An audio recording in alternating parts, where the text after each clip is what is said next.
Dembaş guhdarên hêja ji bernameya dergeha wêjeyê Dembaş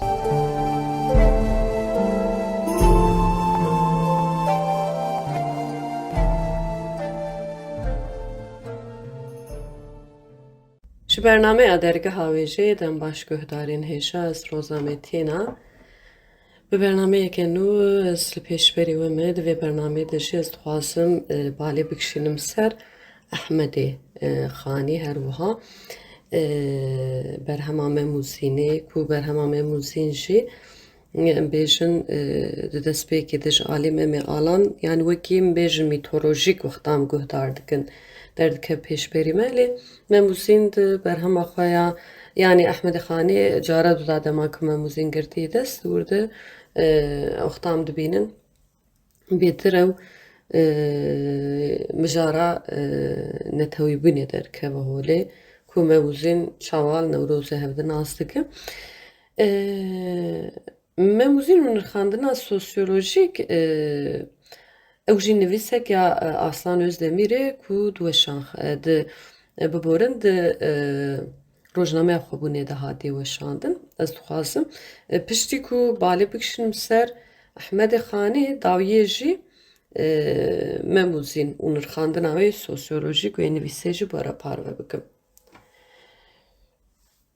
Dema em li Ehmedê Xanî dinêrin yani bi rastî jî ew ji bo gelek kesan gelek civakan ji bûyî wekî mînakekî û li dû xwe jî mîratheyeke mezin hiştiye.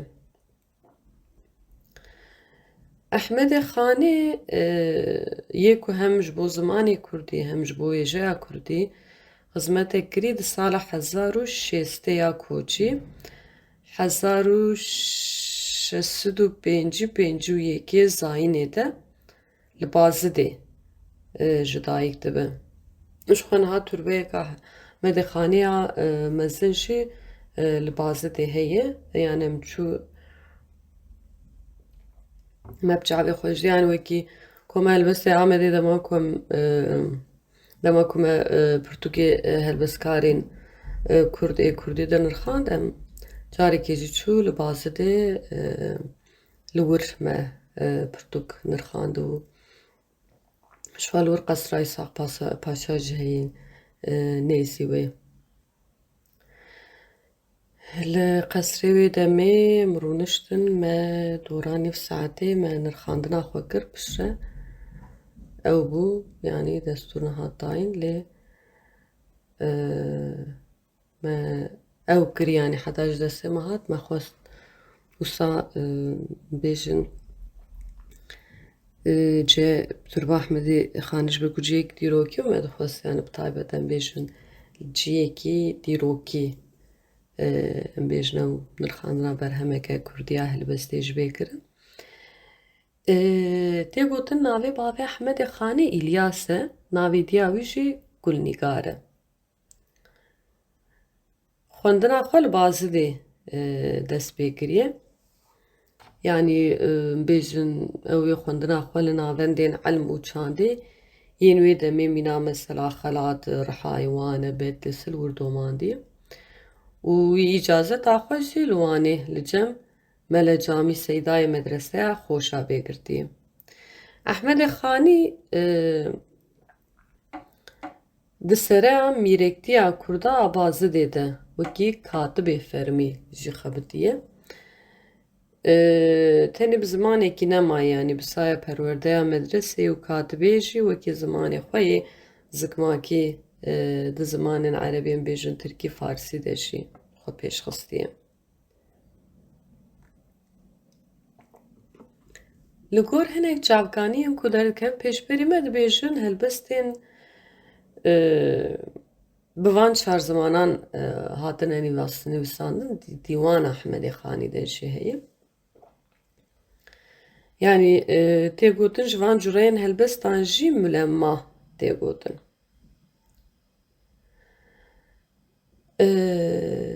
Di heman demê de jî em dikarin bêjin yani Ehmedê Xana kesekî zana û ji xwe bawer in. Çiwantiya xwe em bêjin bi tiştekî ku fêdavê ew ê li civakê bê bi were derbas kiriye. Ehmedê Xanê xebat û mîrateyekê girîng li dûxweştî û di nava pêncî û heft sal emrê xwe de ev tişt vehewandî. Galikê Ehmedê Xanê Rûstembek jî di sed sala hevdemîn de di 1509 du duyan de ji gundê Xaneyê Colemêrgê koçî gundê Dîzasorê yê bazı da agiriyê dike. Ehmedê Xanî li Bazidê ji dayîk dibe. Bavê Ehmedê Xanî İlyasbek jî li gel Mîrê Bazidê Mîr Muhammed Pîrbela peywira qadîtiyê dike. Ji bo pêşketinê jî yani mirov wexta xwediyê malbatek duwarê hişmendiyê de ne li paş be û zana be ew jî ji bo mirov dibe şansek elbet. Dîsa Ehmedê Xanê jî yani vî alî de şansa wî hebûye. Yani ew di temenekî biçûk de îlma yê elma Qur'anê ji bavê xwe jî dielime hîn dibe. Piştî bavê û jiyana xwe ji dest dide li gel birayê xwe Mola Qasım tehsîla xwe dewam dike. Bi wê daxwaz û girêdana xwe ya jiyanê demekê li medreseya bêgiriyê jî dixwîne. Piştre li Mezopotamyayê tehsîla xwe bi dawî dike. Lêbelê tenê bi vê namîne û her tim li hînbûnên cuda jî digere. Gera li derveyê welat jî dike. Vê fersendê ew ji xwe re baş dinirxîne. Wê çaxê bi zanyarên demêre jî li ser elmên olî û fenê mütalayê dikin. Li medreseyên Heleb, Bexda, Şam, İran, Misrê salên dirêj tedrîsat yan hînbûnê dikin. Em dikarin bêjin yani Ehmedê Xanê di heman demê de ji Xwedê asûyeke berfireh e.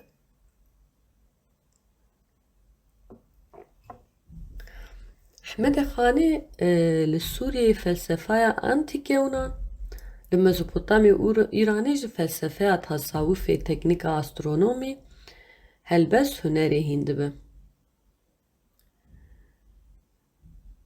Yani bi felsefeya antîka Yunan, astronomî û hunerê zanyariya xwe jî pêştir dixe.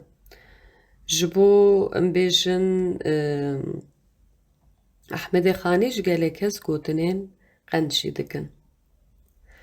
Mesela ji bo wî gotinên hêja yekjê Bediüzzaman Saîd Nûrsî dibêje, ew ji bo Ehmedê Xanê dibêje ew mamosteyê min ê manewî ye, min di manewiyatê de jî ji wî ders girtiye. Bi giştî lêkolîner di qada felsefeyê de piştî Farabî û Arîsto dibêjin mamosteyê sêyem Ehmedê Xanî ye. Lêbelê mixabin gelek kes ji ber vê gencineyê nizanin ne di ferqa dewlemendiya wêjeya Kurdiyê de jî.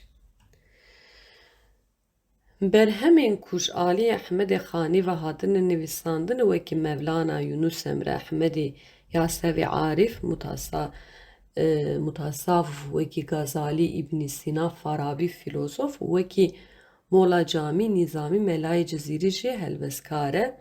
Piştî ilmên ku diqedîne di zîvira Bazidê ji bo ziman û wêjeya Kurdî pêş bikeve saziyên perwerdeyê vedike.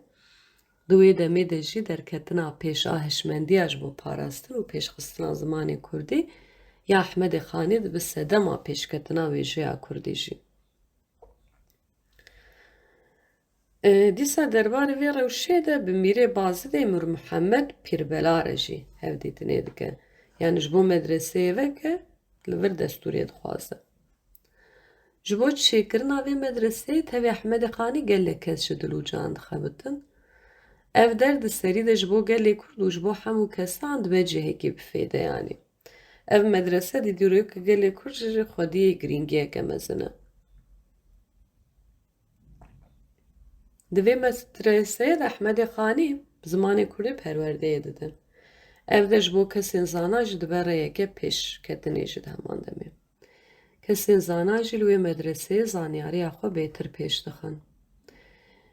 Dîsa yekem armanca vekirina vê medreseyê ew bû ku gelê Kurd bi zimanê xwe elma olê bizanibin û bi zimanê xwe jî perwerdeyê bibînin. Çunkî di wê demê de hem ji aliyê perwerdeyê hem jî ji aliyê jiyana civakî de zimanê Osmanî û Erebî serdest in.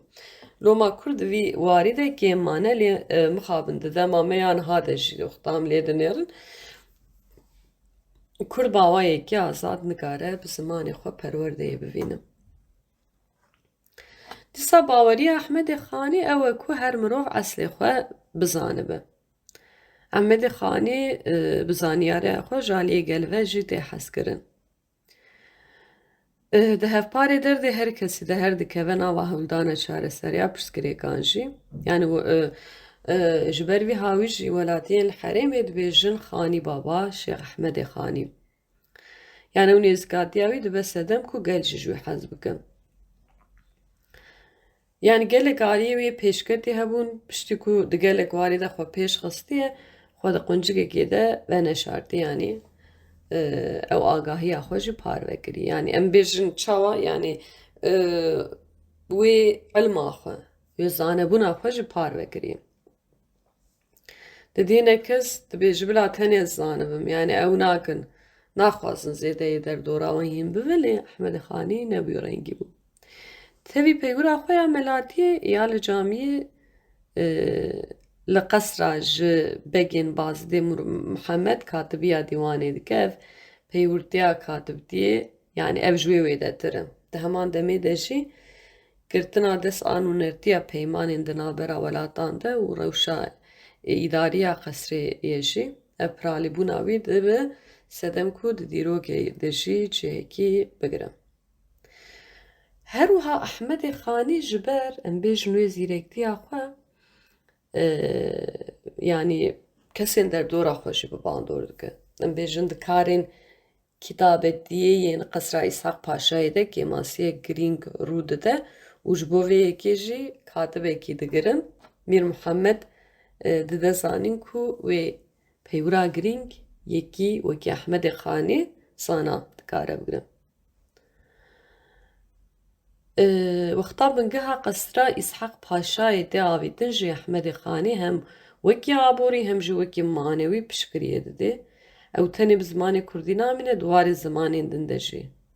Xwedî behreyekî fîlozofê mezin Ehmedê Xanî me tedî Bîskaberê jî gotibû çar ziman na wekî zimanê dayîka xwe hîn dibe.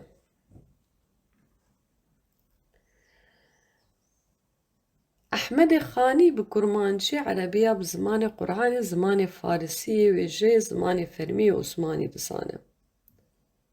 Dîsa di berhemê xwe de peyamên yekîtî hezkirin û xuşk û biratiyê jî dide loma jî di dilê mirovan de jî cihekî taybet digirin. Ew bi zimanekî helbestî pevçûnên di nava gel de rexne dike û banga aştiyê li gel dike. Ehmedê Xanî yê ku xizmeteke baş ziman û êjeya Kurdî kiriye ji bo 3 sedeman bi Kurdî berhemê xwe nivîsiye têkildarî vê yekê de wiha dibêje. Me ev tiş kir ku kes nebêjin ji xwe Kurd bê zanistin, bê esalet û bê bingehin. Kesên xwedî elim û irfanê ne bila nebêjin to armanca Kurdan tunê. Bila nebêjin ew ne aşiq ne jî maşûqin. Ji bo hevdû jî ne hezkar ne jî dildarin. Kurd ne bê nirxin lê belê mixabin, bê pal, bê xwedî û sêwîne. Ev jî gotineke Ehmedê Xanî ye min were parvekir. Ji xwe bernameya berê ji wexta fata reş min bal kişandibû ser wê dûr de jî fata reş wexta tedî diçe bi Osmaniya tedî li şer yani bi wan re bêjin çeperê şer dicî digire yek ji wir jê dipirse dibêje tu bi Tirkî zane û je bawerim dibe nizane. Dawê dibe tu çima nizane fata reş jî dibêje heger te bi Kurdî zaniba tu bi Tirkî nedaxivî. Dîsa Ehmedê Xanî ne tenê ji ber ku Kurd bû girîngî daye Kurdî ew her dem vê derdixe pêş dibêje têgeha herî girîn a ku hebûna gelekî diyar dike zimanî wî ye. Li ser vê axê di nava pêvajoya dîrokî de ji aliyê ol, çand, kevneşopiyê bêtir zimanê erebî serdest bû. Ji ber şerd û mercên û desthilatdariyê Kurd di vê serdemê de dwarê civakî û êjeyê de di navekî masiyekê de ne. Yani ev ji ber zext û zordestiya. Ev ji bandorê li ser çand huner jiyana Kurdan dike.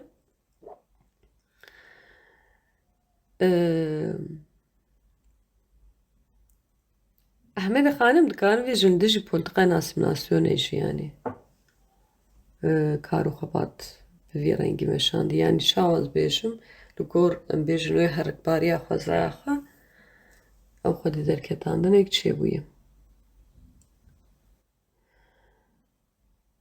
Ehmedê Xanî wekî mezhebê fîqhî şafî ye, wekî mezhebê bawerî sunnî eşêrî ye, wekî terîqat Neqşîbendî ye û wekî ramana tesawufî jî parêzgarê wehdet û wicûdek pîvandar e. Berhemên Ehmedê Xanî yên xwe gihaşine heta roja îro jî ji berê ve di medreseyên Kurdan de wekî kitêbên dersê hatine xwendin û ji ber kirin. Ehmedê Xanî bi berhemên xwe mîrateyek girîng li dûxweştî pêşenga parastina çand û zimanê Kurdî kiriye. Sala 1770 yan jî 1709 de li Bazidê Ehmedê Xanî koça dawî dikin. Gelek hezkiriyên Ehmedê Xanî gora wî ya ku Seîdê Nûrsî gava li Bazidê dixwend hinek şevan heta sibehê lê dima ziyaret dikin. Nûbihara biçûkan eqîdeya îmanê memûzîn dîwan berhemên Ehmedê Xanî yên xwedî girîngî û naverokeke hêjan e. Nûbihara biçûkan a di sala 1683 de hatiye nivîsandin ferhengek menzûm e wekî erebî Kurdî hatiye amadekirin û tê de nêzîkî 220 malik beyt hene. Ehmedê Xanî bi şêwaza pedagogekî vê berhemê dinivîse bi zimanê zarokan destpêka elmê diyar dike û bi daxwaza nifşekî pak dinivîse. Di wê demê de ji ber zimanê perwerdeyê bi erebî bû loma girtina agahî ya zarokên Kurd zehmet bû bixabin ji xwe ev tim bûye wekî qedera zarokên Kurd. Loma nivîsandina vê berhemê ya bi kurmancî ji bo zarokan wekî reçete û gencîneyekê ye. Ev berhema Ehmedê Xanî ji bo perwerdeya bi zimanê Kurdî wekî gaveke girîng e. Wekî manîfestoya perwerdeyê tê qebûl kirin. Ji bo xwendekarê asta yekem wekî pirtûka amadekariyê têkildarê ehlaq û bûyerên civakî îfadeyên vecîstê de cih digire. Wekî pirtûkeke agahiya ehlaq e. Pirtûka lûgateya hilbestî ya yekem e û ji çarde beşan pêk tê ji vê berhemê tê famkirin ku Ehmedê Xanî di heman demê de perwerdekarê zarokan e. Di wê demê de li welatên cîhanê berhemeke wiha ya bi zimanê zarokan nehatî nivîsandin. Ev jî taybetmendiya Ehmedê Xanî nîşan dide. Ehmedê Xanî di cîhanê de gavê yekem avitiye ku bi zimanê zarokan ev berhem nivîsandiye agahiyên bingehîn ên olî li vê berhemê de cih dikirin.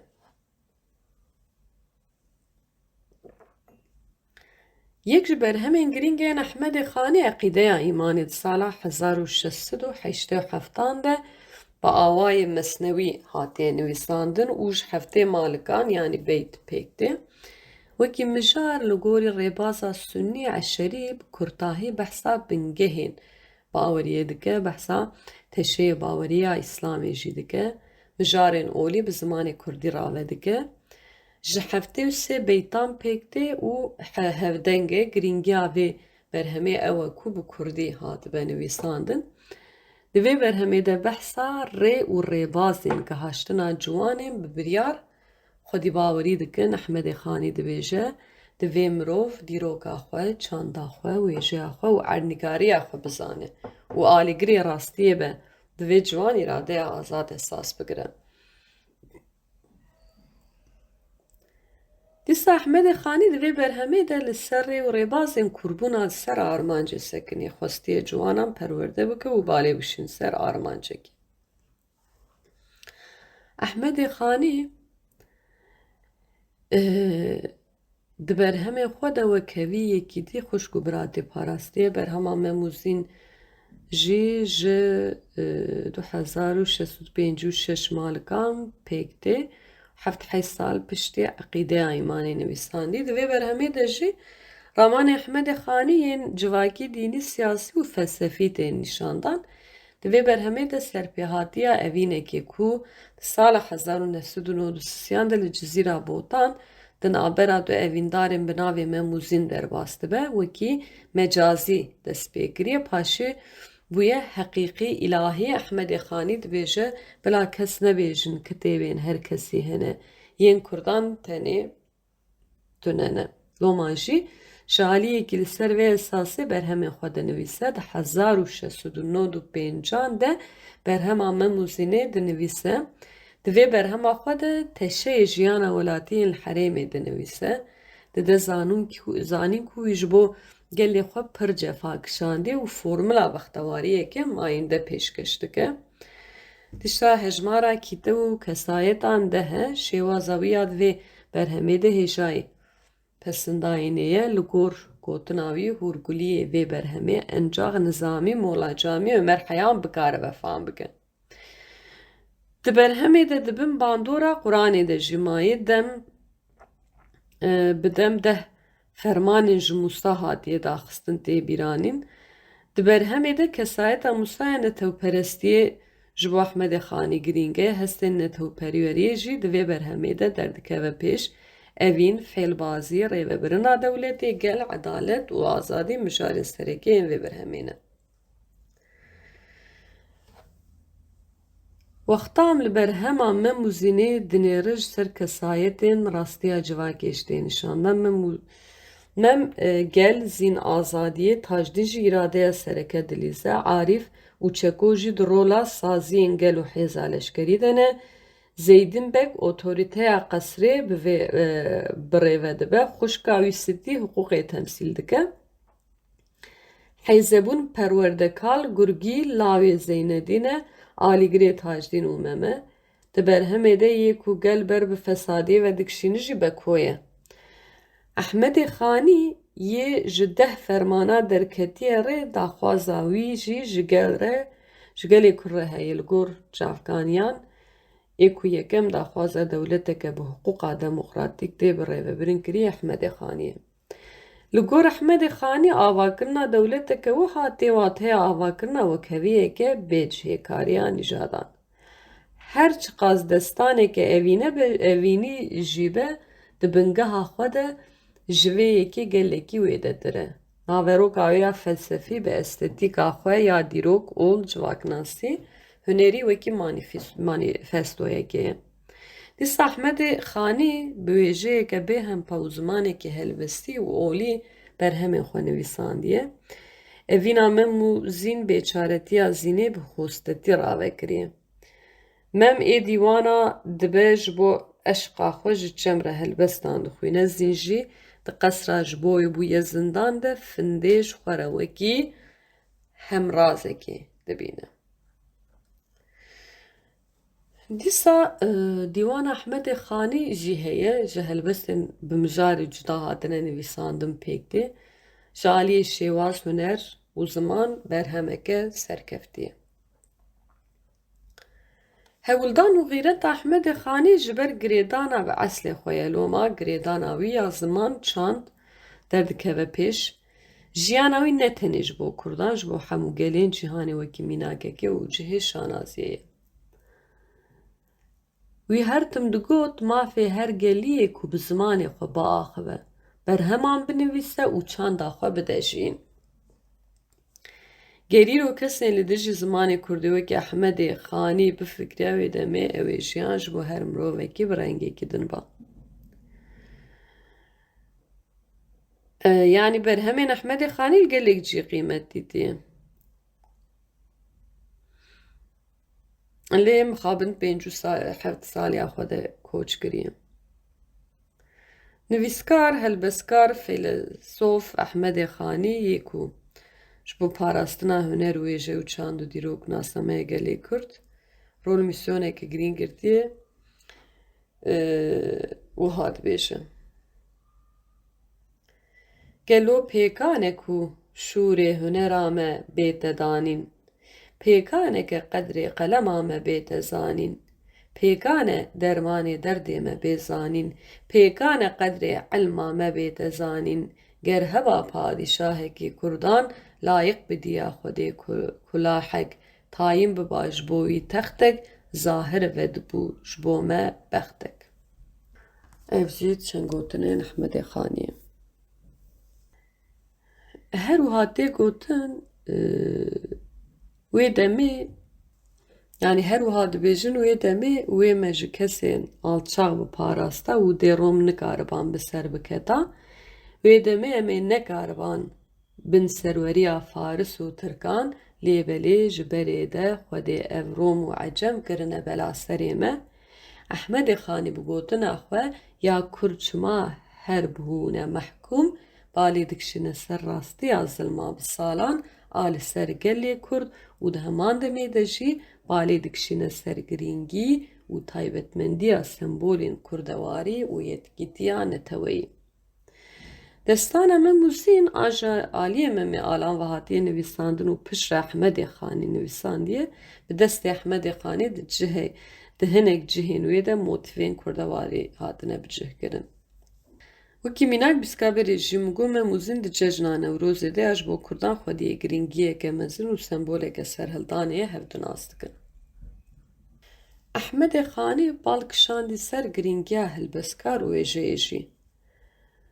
Kurd ne cahil û ne ku nezanan e, dibe ku bêxwedî û bêxwedan e. Ger xwediyekî me jî heba, comerd ba û ji wêjeyê jî fam bikira, hem elim hem huner, hem erdem û îrfan, hem helbest, hem gazel, pirtûk û dîwan. Ger ev nirxan bihatan ber çavan û derbasdar ban, min ê dîsa can bida Mellayê Cizîrî û Elî Herîrî. Wê demê min ê ew qas kêfa feqîyê Deyran bianiya ku ew ê heta dawiyê heyranê van tiştan hat kirin biba. Çi bikim bazara Kurdî sekinandiye, müşteriyê vî qumaşê bi qîmet tuneye. Demam li van gotinên Ehmedê Xanî dinêrin em dibînin ku di heman demê de balê dikişîne ser girîngiya helbeskar wêje huner, ilim û zanistî. Bazidî di heman demê de ji li ser Ehmedê Xanî sond û lawayên xwe dikin. Bazidî ji ber rêz û dayîna qîmetê ya ji bo Ehmedê Xanî ji Ehmedê Xanî dibêjin Xanî Baba yan ji Ehmed Efendiyê Xanî. Sond û lawayê wan li ser Xanî Baba ye. Wekî mînak ez bi Xanî Baba. Xanî Baba te xwe dîke. Li ber dilê bazidiyan Ehmedê Xanî ne tenê nivîskarê me Mûzînê ye. Eqîda îmanê û nûbihara biçûkan e. Ew di heman demê de alim û feylezof e lê ne alimekî ji rêzê ye. Ji ber dilnizmiya wî û li derdê her kesî guhdar dike û hewil dida çareyekê bibîne loma li ber delê bazidiyan şêrîn bû. Qansî ku pirtûkên wî hene ew qas ji Xwedî keramet bû. Mela Adilê ji Bazidê derbarê Ehmedê Xanî de çîrokeke wî ya balkêş heye. Dema mirov zana feylezof alim bin wê demê gelek çîrok jî li ser wan tê gotin û nivîsandin. Mela Adilê Bazidî jî çîroka li jêr dema ve dibêje mirov divir de bêtir li girîngî û taybetmendiya Ehmedê Xanî mikurde. Ehmed Efendiyê Xanî bi ilm û zanebûna xwe ne bi tenê îro, di dema Katibê Mîr Mihemed Begî de jî bi nav û deng e. Dema mirov jî hatibe gelek caran kesên der û dora wan hesûdiyê jî dikin. Melayê taxa ku lê ye hesûdiya Ehmedê Xanî dike û di derbarê Ehmedê Xanî de xeyba, ango fesadiyê dike. Hevjîna melayê ku li dû Ehmedê Xanî gotina dike mela hişyar dike û jê re wiha dibêje. Evdê Xwedê, di rojê 5 wextan berê xwe dide qebleyê û serê xwe dide seccadeyê. Tu ji Ehmedê Xanî çi dixwaze? Çima tu derbarê wî de xeber dide û xeyba dikî? ew mirovekî xwedan keramet e we lehdê xenîmîte bibe. Mela jî vê yekê paşguh dike û ji hevjîna xwe hêrs dibe. Rojekê ji bo nimêja serê sibehê Ehmedê Xanî misîn di dest e dikeve ber cemê bintala malê. Lê wê demê mela lê diqelibe. Ehmedê Xanî bêyî silavdayînê dibêje mela ez rindim an tu. Ehmedê Xanî qansî zanayê di heman demê de mirovekî bedew bi bej û balê jî. Mela dibêje eşhed û bîla tu rindî. Ehmedê Xanî dibêje de ji lûlika misînê min bigire. Mela jî ji lûlika misîn digire. Vê carê Ehmedê Xanî dibêje de niha ji çavên xwe bigire. Bi çavgirtinê mela dibîne ku ew û Ehmedê Xanî li ber qesrekê ne. Xwediyê qesrê tevî xulam û xizmetkaran tên pêşiya wan û wan dawetê qesrê dikin. Dema dikevin hundir lê dinêrin ku sifreyeke mezin hatiye danin û tenê şîrê teyrê baskê me. Mela heyrê dimîne, nizane wê çi bike. Li sifreyê ya herî ji mela re bi tam tê jî zeytûn e. Mela herî bêtin ji wan dixwe. Jê têr nabe. Mela hîn têr nebûye ku xizmetkarek tê û dibêje begê min wexta çûyîna mêvanan e. Ehmedê Xanî yê ku her kes rêzê jê re nîşan dide dema radibe xwediyê malê jî bê re radibe. Lê çavên mela hîn li zeytûnayê. Herî dawî kulma xwe dike tebaxa zeytûnan çend heban davêje bêrîka xwe. Dema derdikevin dervê qesrê bi dengdayîna Ehmedê Xanî mela çavên xwe vedike xof dikeve dilê wî lê dinêre bavo qesra çi halê çi. Bi wê şaştiya xwe dibîne ew û Ehmedê Xanî li ser çemin û lûlika misînê Ehmedê Xanî di destê wî de ye. Destê xwe kaş dike. Bi wê kelecan û xofê. Mela Ehmedê Xanî li dû xwe dihêle û diçe malê. Lê weciyê wî zer bûye. Hevjîna wî dema wî di wî halî de dibîne dibêje çi bû mela? Ev halê te çi ye? Mela bi kelecan û şerpeze dibêje. Tiştek tune ye, tiştek tune ye. Serê min değişe. Ez ê hinekî serê xwe dayînim. Li ser vê yekê hevjîna wî lê dizîvire û jê re dibêje ji kerema xwe de ji çend zeytûnên di bêrîka xwe de bide min. Mela wek dizekî li ser diziyê bê girtin ditirse û dest davêje bêrîka xwe. Dibîne zeytûnên ji qesrê girtiye di bêrîka wî de ye. Hevjîna wî vê carê bi ken dibêje. Le mela min ji te re negot. Min ji we re got nebî nebî. Pelê guhdarên hêja mixwest sinekî behsa berhemê Ehmedê Xanî bikim, jiyana wî bikim. Bîr û baweriya wî, birdoziya wî bikim. Mixwest divê bername ez balê bikişim ser nivîsa Arslan Özdemir jiya memûzîn û nirxandina sosyolojîk lê ji ber dema me nema ez ê vê nivîsê jî di bernameyek dinê bi we re parve bikim, hêvî dikim û ji vê bernameyê kêfek girtibe. Bimînin di xêr û xweşiyê de bê huner nemînin.